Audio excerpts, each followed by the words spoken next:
Hey guys, welcome to another finance tutorial. In this video, I'm gonna break down the Fidelity Cash Management account, the pros, the cons, and whether it's right for you or not. Let's dive in. Starting with the pros. First, it has no monthly fees or minimums. You get to keep more of your money.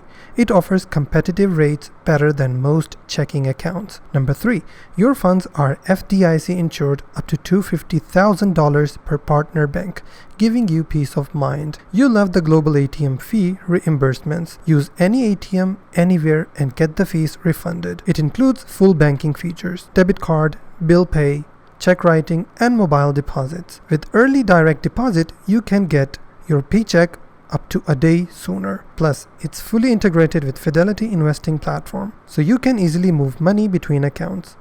And last but not least, the overdraft protection is available via Cash Manager, funded from your other Fidelity accounts. Now, for the cons, you cannot deposit physical cash. No support for cash deposit. There's also no Zelle support, which limits peer-to-peer payments. Then transaction history can get messy, especially with investment sweep activity. Mobile check deposits may take a while to clear, and while rates are solid, some online banks offer higher rates. There are few physical branches, but most of the service is online. You might hit daily spending limits on your debit cards or transfers. And finally, FDIC insurance is capped if you've got $5 million in your account. That's a quick look at the Fidelity Cash Management account. If you're focused on low fees and integration with investments, this could be a great choice. I hope you find this video helpful. Please hit the like button and also don't forget to subscribe.